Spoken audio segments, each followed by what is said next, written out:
Hello, എല്ലാവർക്കും പുതിയൊരു വീഡിയോയിലേക്ക് സ്വാഗതം. ഇന്നത്തെ റെസിപ്പി ഒരു ബ്രേക്ക്ഫാസ്റ്റ് ഐറ്റം കേട്ടോ. നമ്മൾ സാധാരണ കയ്യൊറൊട്ടി എന്നൊക്കെ പറയുന്ന പോലെ കൈപ്പത്തിരിയാണ് ഇന്ന് തയ്യാറാക്കുന്നത്. അത് കുറച്ച് വ്യത്യസ്തമായിട്ട് നല്ല ടേസ്റ്റോട് കൂടി തയ്യാറാക്കിയിരിക്കുന്നതാണ് കേട്ടോ. ഇതിന് കോമ്പിനേഷനായിട്ട് വരുന്നത് ചിക്കൻ കറി അല്ലെങ്കിൽ ബീഫ് കറി, ബീഫ് റോസ്റ്റ് അങ്ങനെയൊക്കെയാണ് കേട്ടോ. അപ്പോൾ ഞാൻ എടുക്കുന്നത് തേങ്ങാപ്പാലാണ്. അതാണ് നല്ല ടേസ്റ്റാട്ടോ കഴിക്കാൻ വേണ്ടി. ഞാനിപ്പോൾ ഒരു കടായി ചൂടാക്കാൻ വെച്ചിട്ടുണ്ട്. ഇതിലേക്ക് 1 ടേബിൾ സ്പൂൺ നെയ്യ് ചേർക്കുന്നുണ്ട്. നെയ്യ് നന്നായിട്ടൊന്ന് ചൂടായിട്ട് വരുമ്പോഴത്തേക്ക് കുറച്ച് ഉള്ളി അരിഞ്ഞത് ചേർത്ത് കൊടുക്കാം. ഇത് നമുക്ക് ചുവന്ന ഉള്ളിയോ അല്ലെങ്കിൽ സവാളയോ എടുക്കാം കേട്ടോ. അപ്പോൾ ഈ ഉള്ളിയെല്ലാം നന്നായിട്ടൊന്ന് മൂത്ത് വരുന്നിടം വരെ ഒന്ന് വഴറ്റി കൊടുക്കാം. അപ്പോൾ ഉള്ളിയെല്ലാം നന്നായിട്ട് മൂത്ത് വന്നതിന് ശേഷം ഇതിലേക്ക് ചൂടുവെള്ളം ചേർത്ത് കൊടുക്കാം. ഞാനിപ്പോൾ 2 കപ്പ് ചൂടുവെള്ളമാണ് ചേർത്ത് കൊടുക്കുന്നത്. അപ്പോൾ 1 കപ്പ് അരിപ്പൊടിക്ക് 2 കപ്പ് വെള്ളം ആ അളവിലാണ് ചേർത്ത് കൊടുക്കേണ്ടത്. ഇനി ഈ വെള്ളം നന്നായിട്ടൊന്ന് തിളച്ച് വന്ന ശേഷം നമുക്ക് അരിപ്പൊടി ഇട്ട് കൊടുക്കാം.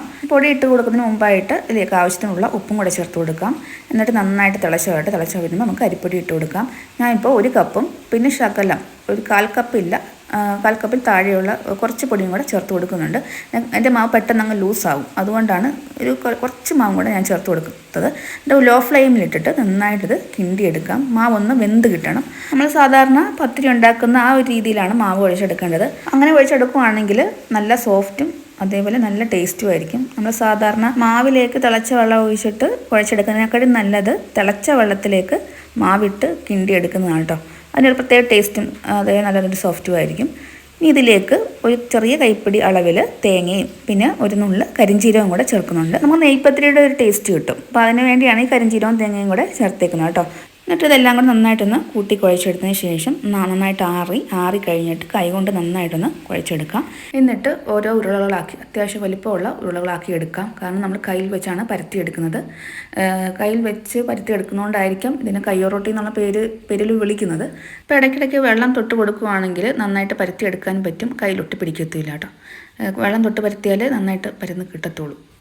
ഒത്തിരി അങ്ങ് നൈസാക്കാൻ പോകരുത്. നൈസാക്കി കഴിഞ്ഞാൽ ഇത് ഒടിഞ്ഞു പോകും, നമുക്ക് നന്നായിട്ട് ചുട്ടെടുക്കാൻ ഒക്കത്തില്ല കേട്ടോ. ഇതേപോലെ പരത്തി എടുത്തിട്ട് പിന്നെ നമുക്ക് ചോറ്റുപാത്രത്തിൻ്റെ ഒക്കെ മുടിയുണ്ട് റൗണ്ട് ഷേപ്പിലാക്കി എടുക്കാം. അപ്പോൾ നമുക്ക് കഴിക്കാൻ വേണ്ടി മാത്രമാണെങ്കിൽ ഇങ്ങനെ ഷേപ്പാക്കേണ്ട ആവശ്യമില്ലല്ലോ. ഗസ്റ്റൊക്കെ വരുന്നുണ്ടെങ്കിൽ മാത്രം ഇത് റൗണ്ട് ഷേപ്പിലാക്കി എടുത്താൽ മതി.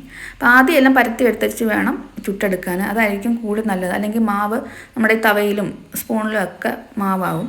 ഈ പാൻ നന്നായിട്ട് ചൂടായ ശേഷം അല്പം എണ്ണയോ അല്ലെങ്കിൽ നെയ്യോ തടയി കൊടുക്കാം. എന്നിട്ട് നമുക്കിത് ഓരോന്നിട്ട് തിരിച്ച് മറിച്ച് വിട്ട് ലോ ഫ്ലെയിമിലിട്ട് വേണം ചുട്ടെടുക്കാൻ, അല്ലെങ്കിൽ വെന്ത് കിട്ടത്തില്ല കേട്ടോ. നല്ല ലോ ഫ്ലെയിമിലിട്ട് നന്നായിട്ട് മൊരിഞ്ഞ് വരുന്നിടം വരെ ഒന്ന് ചുട്ടെടുക്കാം. കരിഞ്ഞു പോകരുത്. കരിഞ്ഞു പോകാതെ നല്ല പുറവശമൊക്കെ നല്ല മുരിഞ്ഞൊരു ബ്രൗൺ ഷെയ്ഡിലൊക്കെ വരത്തില്ലേ, ആ രീതിയിലാകുമ്പോൾ നമുക്ക് പാനിൽ നിന്ന് മാറ്റാം. വലിയ പാനൊക്കെ ആണെങ്കിൽ 2 or 3 ഒക്കെ ഇട്ട് ചുട്ടെടുക്കാം കേട്ടോ. ചെറുതായതുകൊണ്ട് ഓരോന്ന് വിധേയ ചുട്ടെടുക്കാൻ പറ്റുന്നുള്ളൂ. അപ്പം ഞാൻ പറയുന്ന പോലെ ഇതിന് കോമ്പിനേഷനായിട്ട് ചിക്കൻ കറിയോ അല്ലെങ്കിൽ ബീഫ് കറിയോ കൂട്ടാം. തേങ്ങാപ്പാലും നല്ല ടേസ്റ്റാണ് കേട്ടോ. എനിക്ക് കൂടുതൽ ഇഷ്ടം തേങ്ങാപ്പാലും കൂട്ടി കഴിക്കാനാണ്. തേങ്ങാപ്പാലും പഞ്ചസാരയും അത് നല്ല ടേസ്റ്റാണ് കേട്ടോ. അപ്പോൾ ഇതേപോലെ ചെയ്ത് നോക്കിയിട്ടില്ലാത്തവരൊന്ന് ചെയ്ത് നോക്കുക. അപ്പോൾ വീഡിയോ ഇഷ്ടപ്പെട്ടാലൊന്ന് ഒന്ന് ലൈക്ക് ചെയ്യാനും അതേപോലെ സബ്സ്ക്രൈബ് ചെയ്യാനും മറക്കരുത് കേട്ടോ. പുതിയൊരു വീഡിയോയുമായിട്ട് വീണ്ടും കാണാം. അപ്പോൾ എല്ലാവർക്കും താങ്ക്